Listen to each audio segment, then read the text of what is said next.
तमाम कामयाब लोगों को मेरा सलाम, क्योंकि एक ना एक दिन हम सब ने ही कामयाब होना है। दोस्तों, आज जो हमारे हाथ में आईफोन होता है, जिसकी वजह से हम अपने दोस्तों के सामने बहुत नाज करते हैं, वो हमने खुद से खरीदा भी नहीं होता। जबकि इस आईफोन को बनाने वाले शख्स का नाम है स्टीव जॉब। स्टीव जॉब एक इनोवेटर और एक बहुत बड़े बिजनेसमैन थे। ये स्टीव का विजन था, जिसकी वजह से आज हमारे हाथ में आईफोन का हमेशा हर साल नया मॉडल होता है। जब 1983 में मेट्रोला ने आम पब्लिक के लिए इस तरीके के फोन निकाले, इसे देखकर स्टीव जॉब कहते हैं कि इतना बेकार फोन कभी भी पर्सनल नहीं हो सकता। स्टीव जॉब ने अपनी ज़िंदगी में पर्सनल कंप्यूटिंग को बदल के रख दिया और उन्होंने कहा कि मुझे ऐसा पर्सनल कंप्यूटर चाहिए, यानी ऐसा मोबाइल जिसमें कोई बटन भी ना हो, जो कि आज हमारे हाथ में। दोस्तों, ये स्टीव का विजन था, जिसकी वजह से आज हम हर साल आईफोन के नए मॉडल का इंतजार करते हैं। चलें आज ऐसे शख्स की वर्क एथिक की कहानी जानते हैं। स्टीव जॉब, जिन्होंने 50 साल की उम्र में स्टैनफोर्ड में एक स्पीच दी, जो कि दुनिया की सबसे महंगी तरीन और देखी जाने वाली स्पीच कहलाती है। स्टीव जॉब इसमें बताते हैं कि do the most important thing every day. Steve Job कहते हैं कि जब मैं 17 साल का था, तब मैंने एक कोट पढ़ा कि अगर आपका जिंदगी का आज ये आखिरी दिन हो, तो क्या आप इसको ऐसे ही जिएंगे जैसे आप इसे जीने जा रहे हैं।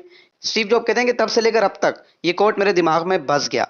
फिर रोज सुबह उठ के मैं शीशे के सामने खड़ा होकर खुद से यही पूछता कि अगर ये मेरी जिंदगी का आखिरी दिन होगा, तो क्या मैं जो करने जा रहा हूँ, क्या मैं वही करूंगा। स्टीव जॉब कहते हैं जब कुछ दिनों तक जवाब ना होता, तो मुझे समझ में आ जाती कि मुझे अपने आप को बदलने की जरूरत है, मुझे अपने काम को तब्दील करने की जरूरत है और अपने पैशन को ढूंढने की जरूरत है। इसी स्पीच में स्टीव जॉब कहते हैं कि do what you love. Steve Job कहते हैं कि वो काम ढूंढो जिससे तुम मोहब्बत करते हो। याद रखो कि तुम सबके सब मरने वाले हो, फिर अपने पैशन पर चलने से क्यों डरते हो, क्योंकि हम में से कोई भी कुछ भी नहीं लेके आया था, ना ही कुछ लेकर जाएगा।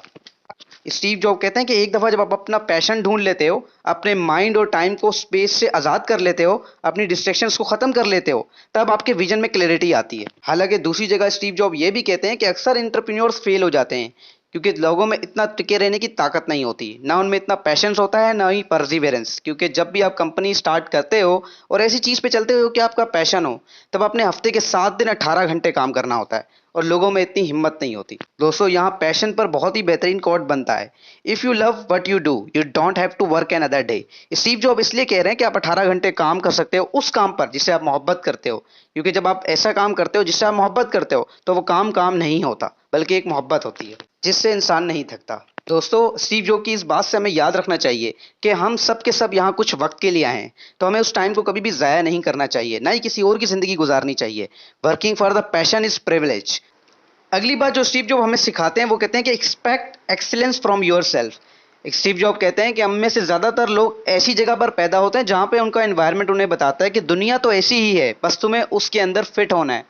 स्टीव जॉब कहते हैं जब सोसाइटी ने मुझ पर भी यही नजरियात को इम्पोज किया, तब मैंने सोचा कि जो भी मेरे इर्द गिर्द है, जैसी भी आज दुनिया है, वो सब की सब मेरे जैसे इंसानों ने बनाई है, तो फिर मैं क्यों नहीं बना सकता।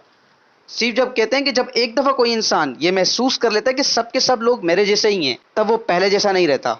एक दफा इंसान को अपनी लिमिट का पता चल जाए कि वो अनलिमिटेड ताकत लेकर आया है, तब वो पहले जैसा नहीं रहता और नए नए तरीकों पर काम करते हुए नई चीजों को ईजाद कर लेता है। स्टीव जॉब कहते हैं कि ऐसी सोच अपनाने पर ही आप अपना 100% दे सकते हो, क्योंकि जब आप जानते हो कि जो कुछ भी आप कर रहे हो, उन सब का कोई ना कोई मतलब है और सबके कोई ना कोई फवायद हैं। अगला वर्क एथिक जो स्टीव जॉब हमें सिखाते हैं, वो है work with the people who are better than you. Steve Job कहते हैं कि मैं हमेशा ऐसे लोगों के साथ काम करना चाहता हूं जो कि अपने से भी बेहतर लोगों के साथ काम करना चाहते हैं। ऐसे लोगों में किसी चीज का डर नहीं होता, ना ही कोई इन्फीरियोरिटी कम्प्लेक्स होता है। ये हमेशा खुद से बेहतर लोगों के साथ काम करना जानते हैं, क्योंकि ये जानते हैं कि जब तक ये खुद से बेहतर लोगों के साथ काम नहीं करेंगे, तो ये ग्रो नहीं करेंगे। यही वजह है दोस्तों कि स्टीव जॉब हमेशा खुद से स्मार्ट लोगों को हायर करते हैं। इसीलिए आईफोन की कंपनी आज भी एक नया मॉडल ऐसा निकालती है जिसे खरीदने के लिए पहले से खरीदार मौजूद होते हैं। आखिरी चीज जो हमें स्टीव जॉब से सीखनी है, वो है लक। दोस्तों, लक है क्या? लक है लेबर अंडर करंट नॉलेज, यानी ऐसी जगह पे आपको काम करने का मौका मिले, ऐसी डायरेक्शन में आपको काम करने का मौका मिले जहां आप अपनी स्किल्स को एनहेंस कर सको। स्टीव जॉब मानते थे कि किसी भी शख्स के अंदर अगर मेहनत करने की ताकत है, तो वो खूब सारा लक पैदा कर सकता है। आईफोन की कंपनी से पहले स्टीव जॉब अटारी में काम करते थे। अटारी वीडियो गेम्स बनाती है। अटारी के फाउंडर कहते हैं कि स्टीव जॉब में जो पहली चीज दिखती थी, वो थी इंटेंसिटी। स्टीव जॉब मानते थे कि मेहनत करके मैं अपना लक्ष्य खुद पैदा कर सकता हूँ। स्टीव जॉब कई दफा अगले दिन सुबह अपनी डेस्क पर मिलते, क्योंकि सारी रात उन्होंने बैठकर अटारी में काम किया होता। स्टीव में ये इंटेंसिटी देख के मैं समझ गया था कि ये लड़का बहुत दूर जाने वाला है।